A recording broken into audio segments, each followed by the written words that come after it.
Compartilhar aqui a minha tela com vocês.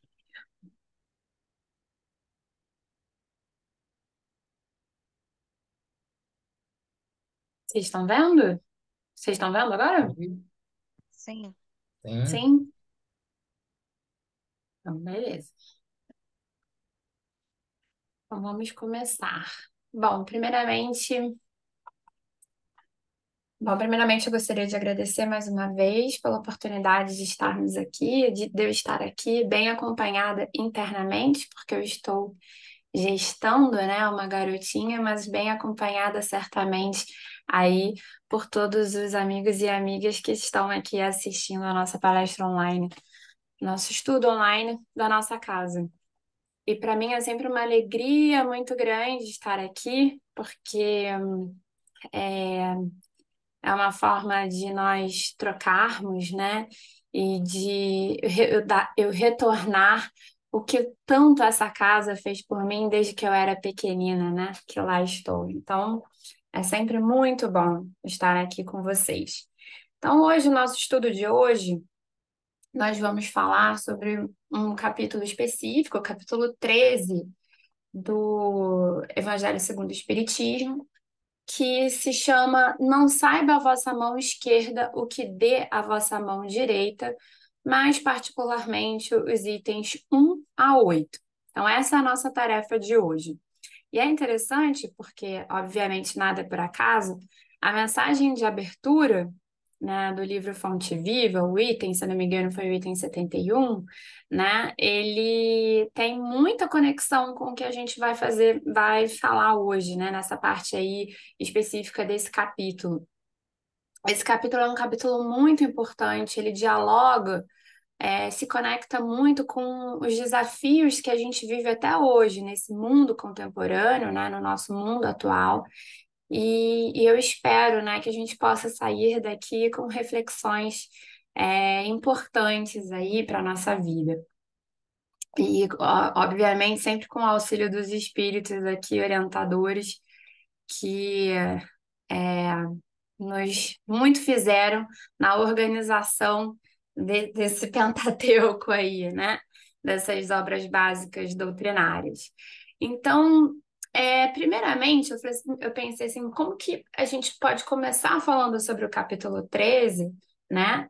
Que é esse que eu acabei de dizer, como é que ele se insere, na verdade, no Evangelho segundo o Espiritismo. E apesar do Evangelho segundo o Espiritismo ele não ter, né, partes específicas, como a gente vê ali na introdução do Livro dos Espíritos, cada capítulo ele vem com uma proposta, né, um objetivo ali dado. Então, por exemplo, a gente tem o capítulo 1, Não Vim Destruir a Lei, onde são abordadas as três revelações, né? O capítulo 2, O Meu Reino Não É Deste Mundo, e fala eminentemente sobre a vida futura, né? Então, a gente já, da nossa condição de enquanto espíritos imortais, que somos. O capítulo 3 vai falar sobre há muitas moradas na casa do meu pai, então fala sobre um princípio básico da doutrina espírita, né, que é a pluralidade dos mundos habitados, as diferentes categorias de mundos e por aí vai. O capítulo 4 vai falar sobre a reencarnação, porque enfim, se chama Ninguém Poderá Ver o Reino de Deus se não nascer de novo. Os capítulos 5 ao 10 vão falar das bem-aventuranças no geral, né? Enfim, ele desmembra, né, tudo que foi falado no Sermão da Montanha. Então, ele funciona muito como diretrizes do relacionamento com o outro e consigo mesmo. Então, cada capítulo desse vai abordar uma bem-aventurança específica. O capítulo 11 vai falar sobre amar ao próximo como a si mesmo, né? E as diferenças do egoísmo, da fé e a caridade. O 12 vai falar sobre amar os vossos inimigos, que é retribuir o mal com o bem, e aí a gente chega no capítulo 13, finalmente, que é não saiba a vossa mão esquerda o que dê a vossa mão direita. Então, na verdade, a gente está falando aí sobre o ato, primeiro, de dar. Existe uma mão que está dando algo, né?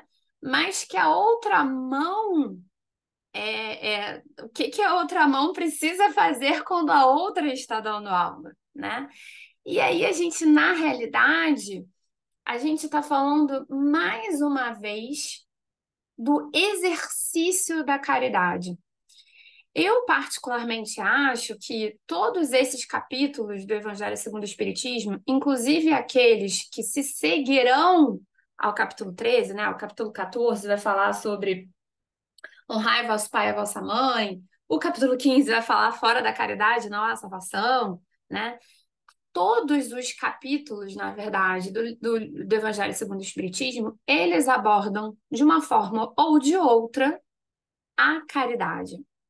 Quer seja a caridade, né, do Pai maior conosco, né? Quer seja o exercício da caridade de nós consigo mesmos, quer seja o exercício da caridade de nós em relação aos outros, em relação àqueles que nós convivemos, o nosso próximo, o nosso próximo mais distante. Então, vamos entender, eu acho que essa é a nossa tarefa, nosso objetivo aqui de hoje, de entender como esse capítulo 13, qual é a dimensão da caridade que ele vai trabalhar, uma vez que a caridade é trabalhada em absolutamente toda a obra, né? Então, o que esse capítulo tem de especial para tratar sobre caridade? E aí, bom, antes da gente entrar efetivamente nele, né, eu acho que é importante a gente voltar um pouquinho, já que ele está falando de uma mão que dá, né, de uma mão que está servindo algo, que está fazendo algo, né, e esse algo está no contexto da caridade. Então, dada que essa mão dá algo, o que seria então a caridade? Bom, primeiro vamos entender a caridade do seu ponto de vista etimológico ali, né? Como está ali no dicionário. Então, nos dicionários que a gente tem aqui mais facilmente à disposição, eles interpretam, ou melhor, eles definem, né? Porque no limite, eles trazem uma definição. Eles definem caridade como um ato pelo qual se beneficia o próximo, especialmente os pobres e os desprotegidos. Então, vejam que aqui ele especifica um universo de pessoas, né, como aqueles com quem nós exercitamos a nossa caridade. Há também uma outra definição, que é a disposição favorável em relação a alguém em situação de inferioridade. Então, veja que por essa definição tem alguém, né, tem um ser, né, tem uma pessoa, uma individualidade que está em condição inferior, quer seja física, moral, social, em relação a um outro que está numa situação ou numa posição supostamente superior, né? Já o dicionário Priberan, ele diz o seguinte: caridade pode ser definida como a boa disposição do ânimo para com todas as criaturas. E já entrou em outro lugar, porque aqui ele está falando do ânimo, né? Dessa nossa capacidade de nos animar, né? De nos colocar à disposição do outro, né? Qualquer manifestação dessa disposição, pena que se sente pelo sofrimento alheio. Então veja que não tem tanto uma distinção entre superioridade ou inferioridade, não tem necessariamente uma especificação de pobre e desprotegido, mas há uma atenção de um sofrimento à dor do outro, seja esse outro quem for. E tem uma quarta definição que é esmola, que é uma definição de caridade que a gente traz aí do nosso passado, que a gente vai depois falar um pouquinho mais sobre isso. Então, essas são as definições que os homens, né, se articularam para colocar no dicionário do que significa caridade. Muito bem. Mas nós estamos aqui no ambiente de uma casa espírita e devemos, então, trazer a ótica espírita do que significa a palavra caridade. Então, como nós espíritas, a princípio, definiríamos ou entenderíamos caridade? Então, eu fui lá, a gente resgatei no Livro dos Espíritos, porque existe essa pergunta muito bem definida no Livro dos Espíritos, a pergunta 886, em que Kardec pergunta aos espíritos: qual é o verdadeiro sentido da palavra caridade, como entendia Jesus? Por quê? Porque nós somos espíritas e temos Jesus como modelo e guia, né? Existem outras denominações religiosas que também têm Jesus como modelo e guia, né? Também são cristãos. Nós temos a interpretação espírita das vivências de Jesus, né? Para isso que estamos aqui. E aí os espíritos respondem de uma forma simples, porém muito bem direcionada. O sentido da palavra caridade é dado por benevolência para com todos, indulgência para as imperfeições dos outros e perdão das ofensas.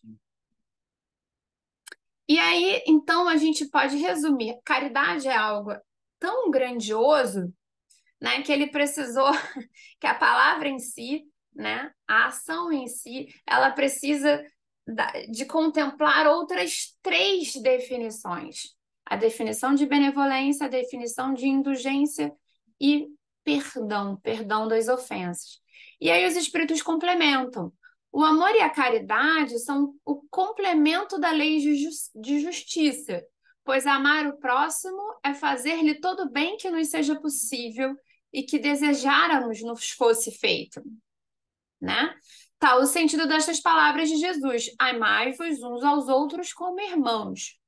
Então, tem aí, por detrás, uma noção de troca.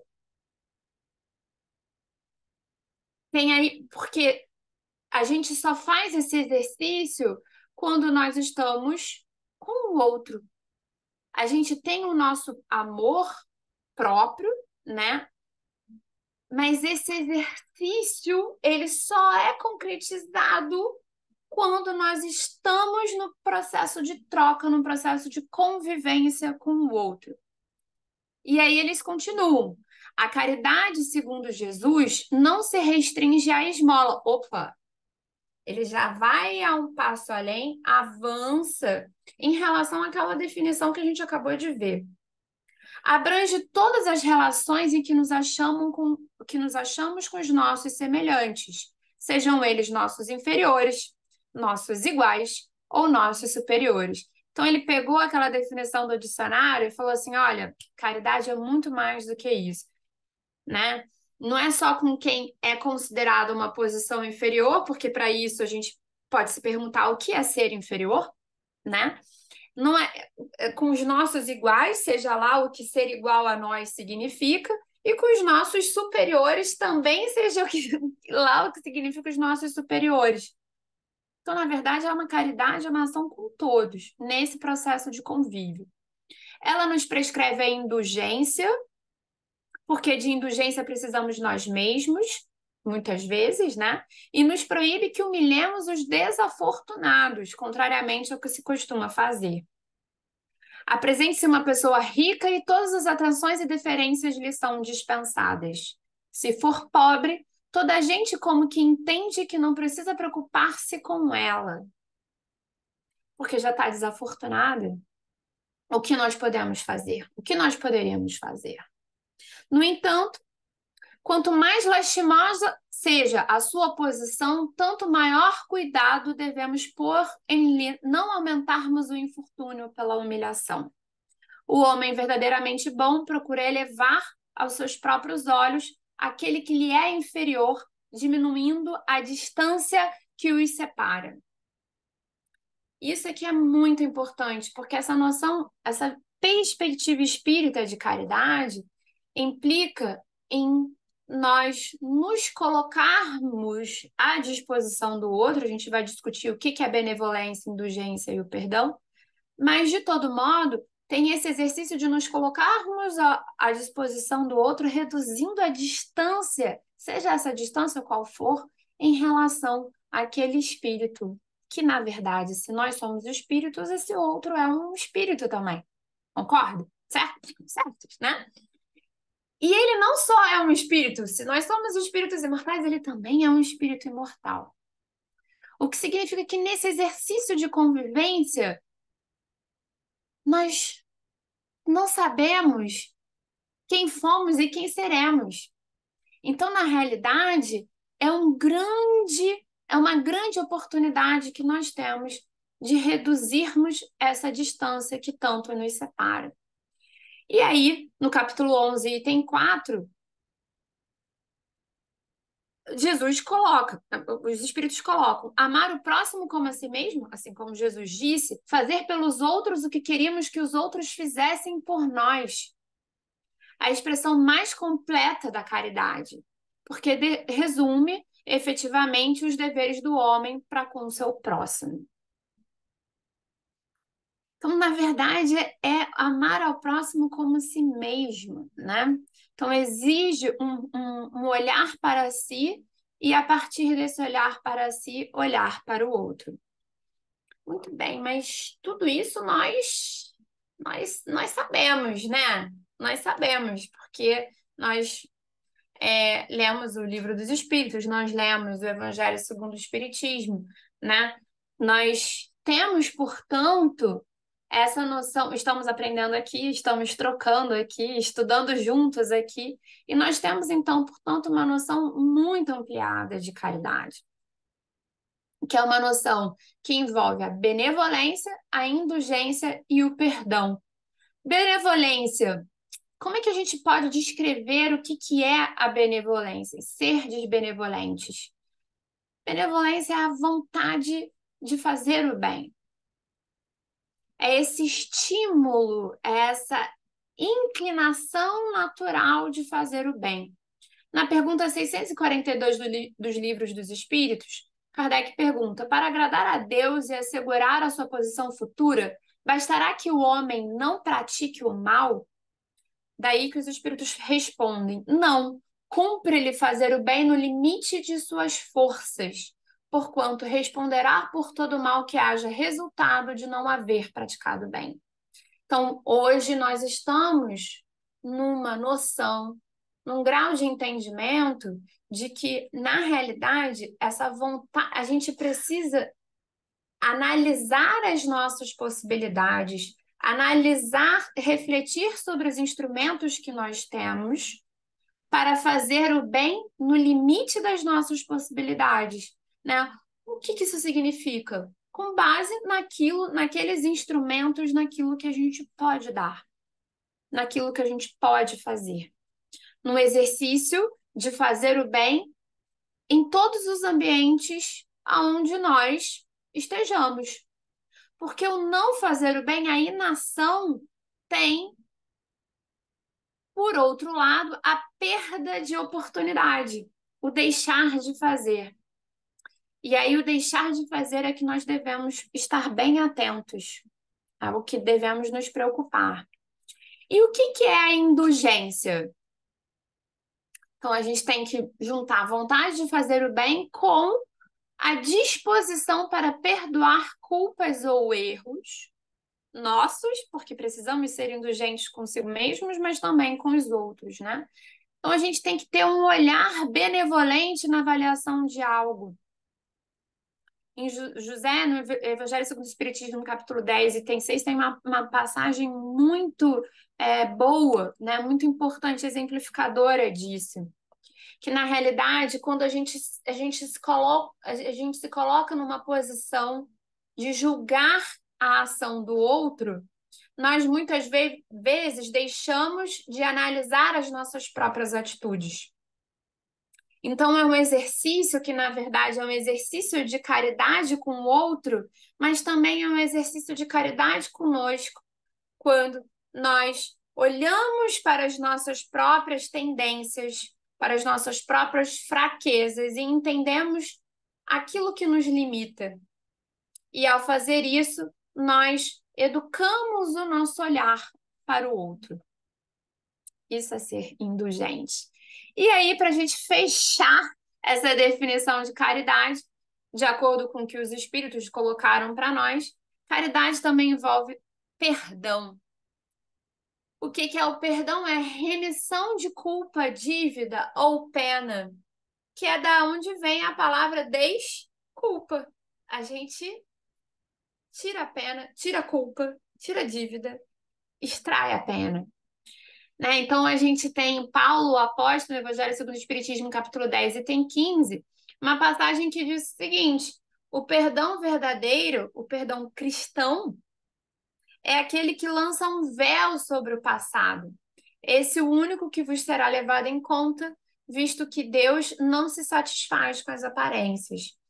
Então, envolve aí uma noção de que a gente compreende a ação do outro, a gente pode não concordar muitas vezes com a ação do outro, mas nós somos capazes de ver, de continuar vivendo e de continuar tendo uma vida aonde nós não nos vinculamos com os erros e os equívocos que eventualmente uma outra pessoa tenha feito a nós. Então a gente é capaz de seguir adiante sem desejar aquela outra pessoa qualquer mal, né? Porque isso em nada nos agrega. E também não desfaz qualquer injustiça que tenha sido cometida. Então, que sejamos capazes de lançar um véu em relação ao passado, sobre o passado, para que possamos seguir em frente nós mesmos, para que possamos seguir com as nossas vidas. Isso também é caridade. De novo, caridade conosco e caridade com o outro. Então, nossa, essa noção de caridade que a doutrina espírita nos traz é uma noção realmente muito mais ampla, muito mais grandiosa e também muito mais desafiadora, exatamente por essas razões. Bom, dito isso, já que a gente já compreendeu, né? Ou ao menos aqui já temos contato com a noção dos espíritos espíritas sobre caridade, a gente pode mergulhar mais efetivamente no que o capítulo 13 do Evangelho segundo o Espiritismo contribui para a nossa noção de caridade. Bom, o título desse capítulo a gente já falou lá atrás. Não saiba a vossa mão esquerda o que dê a vossa mão direita. O tópico de abertura desse capítulo é o item fazer o bem sem ostentação. Que coisa, né? Esse é um tópico difícil, porque todos nós, ninguém está imune, isso é importante. Nós estamos aqui, é domingo, 4:30 da tarde, estamos aqui reunidos, todos nós, para estudarmos juntos, e é claro que nós temos com isso a intenção, a partir desse encontro, de sair daqui melhor do que entramos, certo? E todos nós estamos num grande exercício aqui de vida, cada um à sua maneira. Muito bem. Mas isso não significa que não estejamos imunes, né? Há uma série de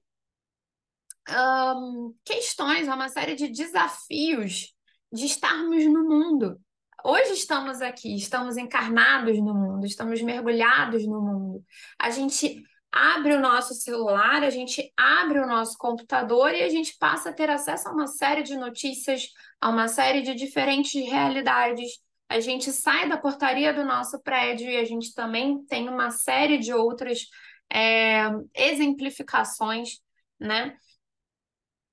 Nos deparamos com uma série de outras realidades também.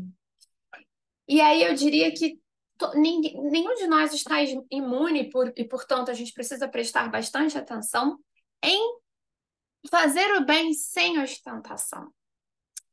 Como é que os espíritos abrem esse capítulo? Eles resgatam duas passagens de Mateus, em que ele diz o seguinte: tende cuidado em que Jesus diz o seguinte, no capítulo 6º, né, do Evangelho de Mateus: tende cuidado em não praticar as boas obras dos homens para serem vistas, pois, ao contrário, não recebereis recompensa de vosso Pai que estás nos céus. E aí ele complementa. Jesus, após curar um homem com lepra, né? Tem uma passagem onde um homem com lepra pede para que Jesus o cure. Jesus impõe suas mãos, cura esse cidadão, né? E diz para ele: abstente, abstente-te de falar disto a quem quer que seja, ou seja, de falar que Jesus o curou, mas vai mostrar-te aos sacerdotes e oferece o dom prescrito por Moisés, a fim de que lhes sirva de prova. Ou seja, volta lá e diga que agora você pode retornar a conviver em sociedade, porque nessa época o entendimento que se tinha da hanseníase, né? Hoje nós chamamos de hanseníase, mas o entendimento que se tinha da hanseníase é a época que essas pessoas tinham que ficar marginalizados, excluídas da sociedade por conta do contágio. Então Jesus fala para ele: não fale nada do que te aconteceu, diga que você está curado e que você pode, portanto, retornar ao convívio para a sociedade. Então, ele mesmo fazia o bem, isso é uma exemplificação de Jesus fazendo o bem sem ostentar, né? E aí a gente se pergunta, e a gente se coloca, bom, fazer o bem sem ostentação, obviamente, é um grande mérito. E é ainda mais meritório esconder a mão que dá. Por isso, o título do nosso capítulo. Porque aí, aí a gente pode se fazer a seguinte pergunta: por que existe essa orientação? Essa orientação de não necessariamente verbalizar, espetacularizar uma ação caridosa, uma ação de bondade que se tenha feito. Aí, essa pergunta me leva a outra pergunta. Fazendo o estudo, fazendo aqui o trabalho, é, a pergunta que eu me fiz é a seguinte: por que na realidade a gente necessita se sentir ressaltado? A gente necessita ser visto, lembrado pela caridade prestada.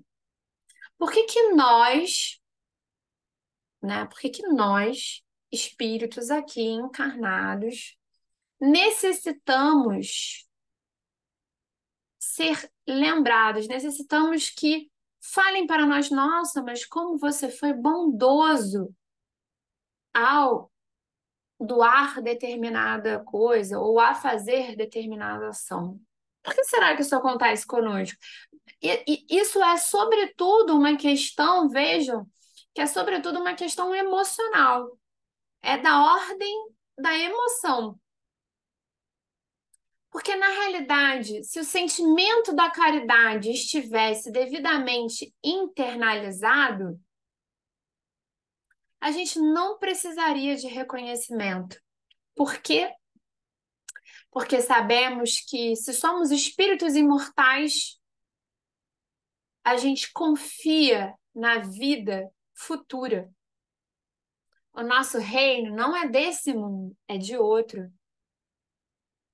Então, aqueles que possuem esse movimento de doação ao outro, de se colocar à disposição do outro, não necessitam de qualquer exercício de vaidade, de serem ressaltados ou de serem vistos ou lembrados, porque eles sabem que aquilo faz parte de ser quem se é.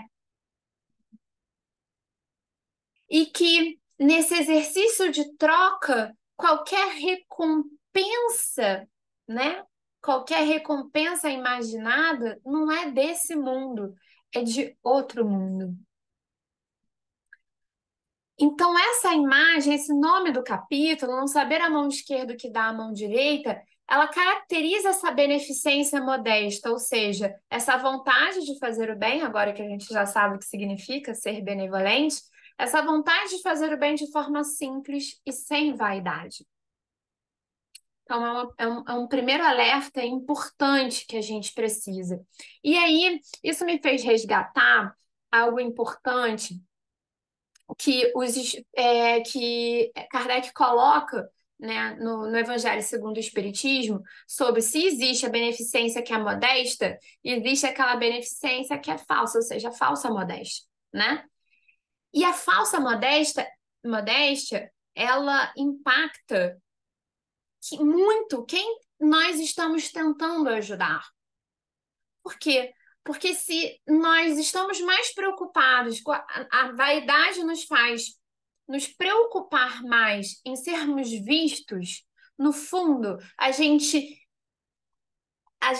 exacerba, a gente aumenta a necessidade do outro, a gente aumenta o sofrimento do outro. E a gente precisa ter muito cuidado com isso. Eu resgatei essa pirâmide. Essa pirâmide, ela foi trazida é, por um estudioso que é muito estudado em psicologia, que se chama Maslow. Então, essa pirâmide é a pirâmide de Maslow. Ele foi um dos primeiros a colocar de forma didática que um indivíduo ele tem dimensões da sua vida, né? E que a primeira dimensão, essa base, digamos, da vida que precisa ser garantida, é a base fisiológica, ou seja, é a questão material. Um indivíduo, para ter a sua dignidade atendida, a dignidade mínima atendida de existência, ele precisa respirar, ele precisa comer, ele precisa beber água, ele precisa ter condições de sobrevivência física. Física. A gente precisa garantir que esse indivíduo tenha condições de sobrevivência física. E aí, a caridade material, que é aquela caridade resgatando lá dos conceitos do dicionário, que, né, envolve desde a esmola uma série de outras possibilidades muito melhores, inclusive, mas que muitas vezes nós precisamos ter a noção da importância de garantir. Porque se uma pessoa não tem o que comer, imagina o sofrimento e a dor que ela não passa. Não só a dor fisiológica, a dor orgânica, né, a dor física, mas a dor emocional de se sentir inferior por não conseguir ter acesso a um alimento. Então, nós temos que garantir que essa base exista. Acontece que um indivíduo é mais do que essa base. A partir do momento em que ele tem as suas necessidades fisiológicas garantidas, há uma série de outras camadas que precisam ou idealmente deveriam ser atendidas para que ele possa viver a sua vida com dignidade. Então, a noção de segurança do corpo, do emprego, da família, dos filhos, dos pais é importante. Por quê? Porque ninguém vive tranquilo se sabe que que os seus estão em situação de perigo, como é a realidade de muitas famílias desse mundo em que a gente vive, né? É necessário, para se manter a dignidade, um grau de amizade, né? A importância de se ter amigos, da relação da família, né? Da troca com os seus parceiros e parceiras, dessa relação com a autoestima, com a confiança, com a segurança, essa noção de realização pessoal que vem, né, da moralidade, de uma vida em que possa ser quem se é, da ausência de preconceitos e da garantia dos direitos humanos, né? Então, na realidade, a caridade moral, que é uma caridade que precisamos conquistar, né? Que atua nesse lugar mais fino, mais sensível do ser humano, nós também podemos ajudar, independentemente das nossas condições materiais. E nada disso precisa ser feito sem que nós pensemos em nós, pensemos no nosso reconhecimento diante daquilo. Porque quem está precisando ali, né, não necessita que nós sejamos reconhecidos, necessita de que seja, de alguma forma, visto, observado, atendido. E aí, o capítulo segue da seguinte maneira: ele entra num novo tópico chamado os infortúnios ocultos, né? Então, uma vez que a gente falou sobre a necessidade de não se ostentar, ou a importância de não se ostentar a caridade que se faz, né? Os espíritos colocam aqui. Bom, nas grandes calamidades, a caridade se emociona e observa-se impulsos generosos no sentido de reparar os desastres. Então, a todo momento a gente tem notícia, né, de algo que aconteceu, de algo que acontece com milhares e milhares de famílias. Então, recentemente tiveram novas chuvas, né, um problema já conhecido por todos nós, e uma série de famílias ficam desassistidas ali na sua base material, porque não tem sequer casa, não sequer alimento para garantir a sua existência, subsistência básica. Mas aí os espíritos continuam. Mas a par desses desastres gerais, há milhares de desastres particulares que passam despercebidos, os dos que jazem sobre um grabato sem se queixarem. Esses infortúnios discretos e ocultos são os que a verdadeira generosidade sabe descobrir, sem esperar que peçam assistência. Grabato é um leito, um pequeno leito, né? Um leito pequeno. Aí a gente diz assim: tem aqueles que auxiliam e que prestam, né, essa assistência e que se deslocam o seu olhar para o outro sem que sequer haja um pedido prévio para isso. E aí ele conta, né, no seu, ele conta uma história nessa passagem do capítulo, onde ele fala, né, de uma mãe e uma filha que vão visitar uma família em condições materiais desassistidas. Então, elas vão se colocar à disposição dessa família, elas entendem que elas vão usar vestes mais simples para que essas pessoas não se sintam humilhadas, né? E que, na realidade, elas vão antes mesmo, né? Da necessidade dessa família, né? De uma situação de crise, né? Dessa família. E aí, num dado momento, essa mulher, essa mãe, diz sobre a importância de nós aprendermos a fazer algo útil para o outro, com base nas nossas competências. Então, nesse tópico, os espíritos eles registram a relevância desse olhar cuidadoso, amplo e gentil para com o outro, sem que a gente reforce a condição de necessidade pela qual a pessoa passa. Né? Então a gente não precisa ficar lembrando a todo momento que aquela pessoa ela está numa determinada situação, ou de falta material, ou numa situação de uma saúde convalescendo, ou qualquer que seja a questão que essa pessoa apresente. Porque, na verdade, o que nós podemos fazer melhor é, com as nossas mãos e corações, atuar a favor dessa pessoa.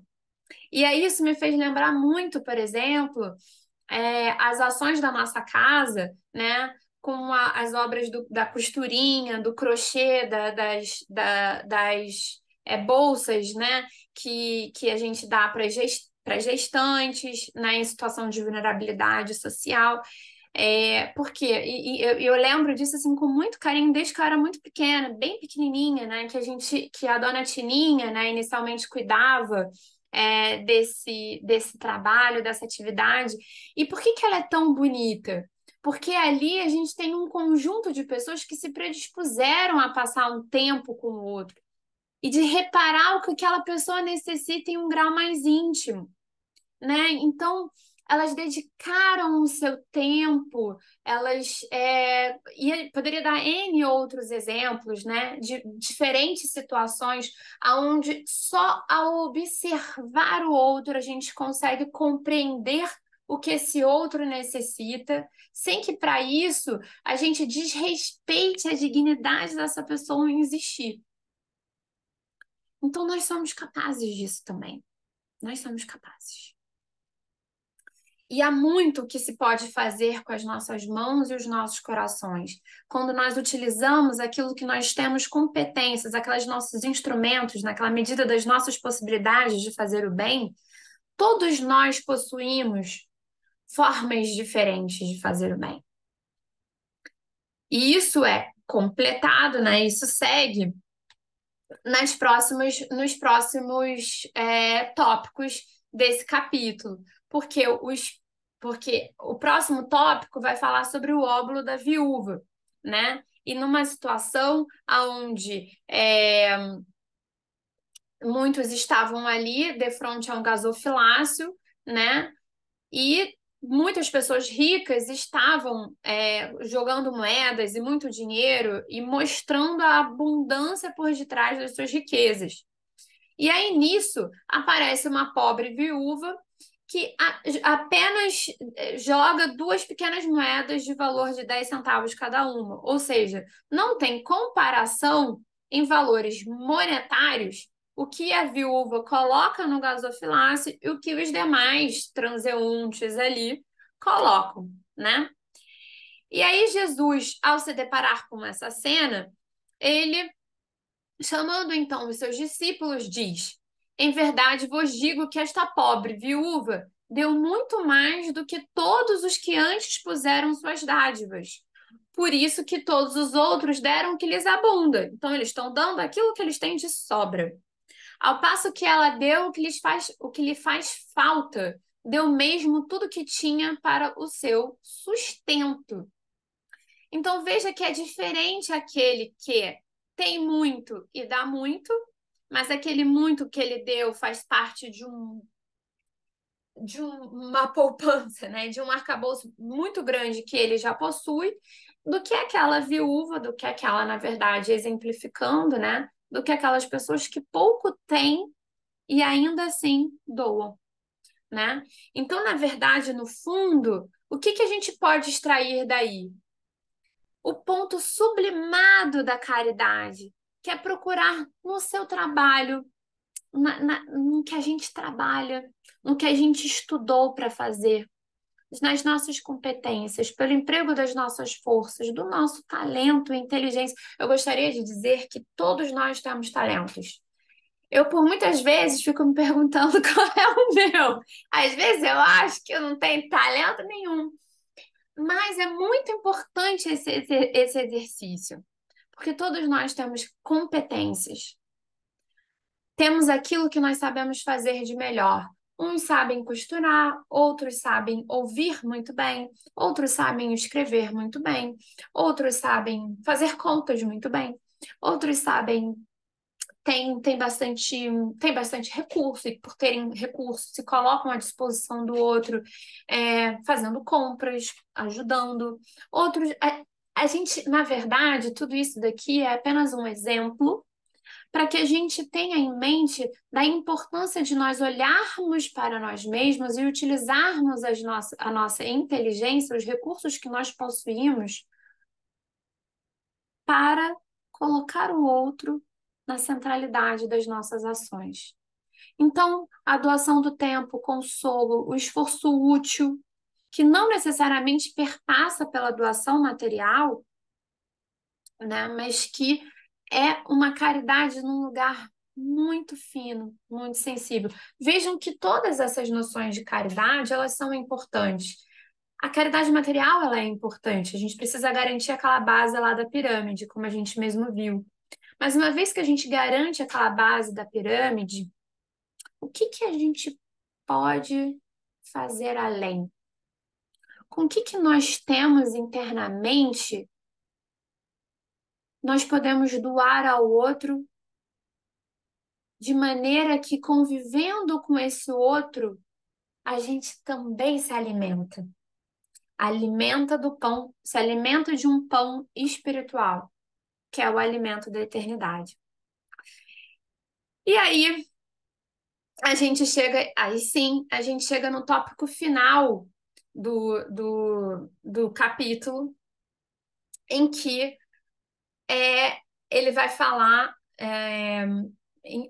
esse tópico final do capítulo 13, né, é onde a gente circunscreve aqui o nosso estudo, que se chama Convidar os pobres e os extropiados, dar sem pensar em retribuição, que obviamente tem tudo a ver com todos os outros tópicos que a gente acabou de discutir. E aí, Jesus, no Evangelho de Lucas, capítulo 14, ele diz o seguinte: quando derdes um festim, convidai para ele os pobres, os estrupiados, os coxos e os cegos. Ou seja, todos aqueles que estão à margem da sociedade, perfeito? E serei ditosos por não terem eles meio de vou retribuir, pois isso, acabou faltando ali, né, o S, pois isso será retribuído na ressurreição dos justos. Um dos que se achavam à mesa, ouvindo essas palavras, disse-lhe: Feliz do que comer do pão no reino de Deus. Vejam que é um outro pão. Não é o pão de farinha de trigo e água. É um outro pão, né? É um pão do reino de Deus. E aí os espíritos completam: por festins, deveis entender não os repastos propriamente ditos, ou seja, não necessariamente fazer efetivamente uma festa e chamar a todos que cruzarmos nas ruas, ainda que tenham muitas pessoas que fazem isso de coração aberto, né? E que se sentam na mesas e compartilham do seu alimento com muitas outras pessoas, né? Mas eles estão falando de uma participação na abundância de que desfrutais. Ou seja, a gente sempre tem algo a dar, a gente sempre tem algo que é abundante. Pode ser que hoje nós estejamos numa condição material que temos a possibilidade de dar uma ajuda material. Mas nós temos mas pode ser que não necessariamente nós estejamos no momento de darmos uma doação material. Mas isso não significa que nós não sejamos abundantes de outras competências, de outros instrumentos que servem de auxílio e de progresso, de ascensão do outro. Então, quando a gente ouve, quando a gente se coloca à disposição, quando a gente busca compreender o outro, senta ao lado do outro, percebe o que que o outro está precisando, isso também é colocar à disposição as nossas abundâncias. Em absoluto, tudo o que fazemos é levado em consideração quando a gente chega na erraticidade, no momento de desencarne do corpo. Absolutamente tudo. Mesmo que nós tenhamos tido uma vida de egoísmo, uma vida com muitas dificuldades emocionais, com uma série de outras limitações próprias daquele espírito imperfeito, a gente tem muita capacidade de ajudar e, em absoluto, tudo é levado em consideração. E aí, já dirigindo ao final, para a gente finalizar esse estudo de hoje, eu deixo aqui uma reflexão que eu particularmente gosto muito, que é do livro Lições para a Felicidade, psicografado pelo Divaldo Franco, editado pelo espírito Joana de Ângeles, né?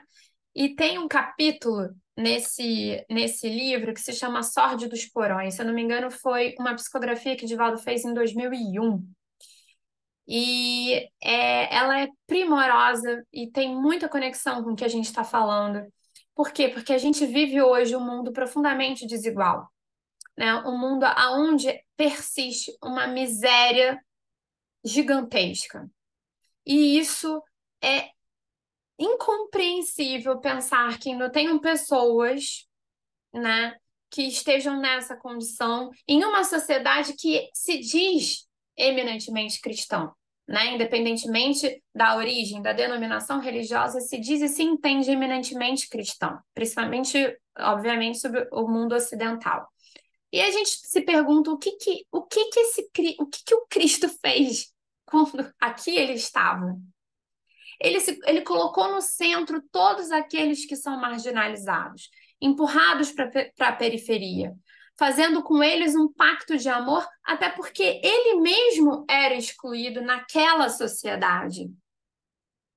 Ele mesmo era visto como excluído, como excluído. Então, na verdade, ele estava ali garantido o direito de existir daquelas pessoas que, sob os olhos da sociedade, estavam errando. E nós, modernos cristãos, porque estamos aqui encarnados no tempo de hoje, nós, os modernos cristãos, nós não compreendemos esse ensinamento. A gente registra no cérebro, a gente é capaz de ler o evangelho todo, nós somos capazes de ler a Bíblia toda, a gente registra no intelecto, mas não esculpe isso no sentimento, no coração.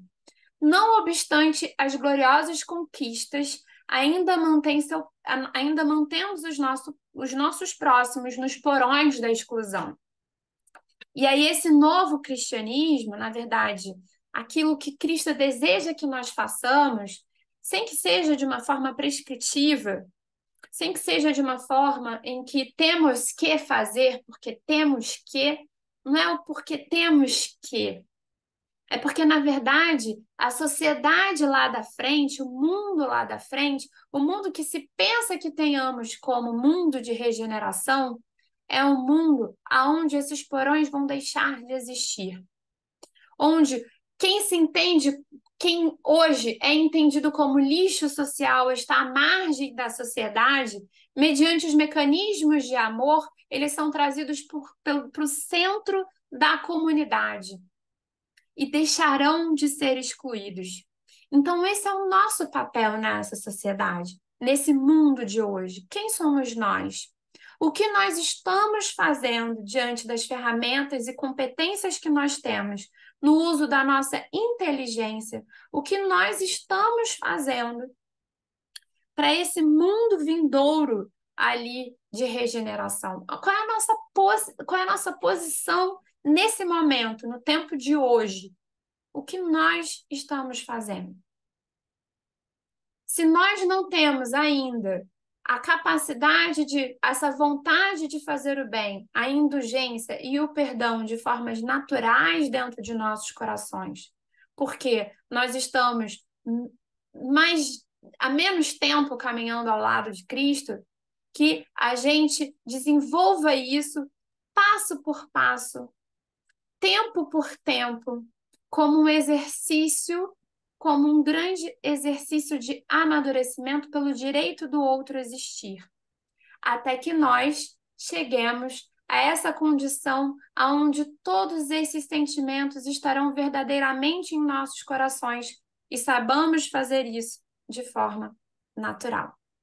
Muito obrigada pela oportunidade, mais uma vez, de estar com vocês. Muito bem.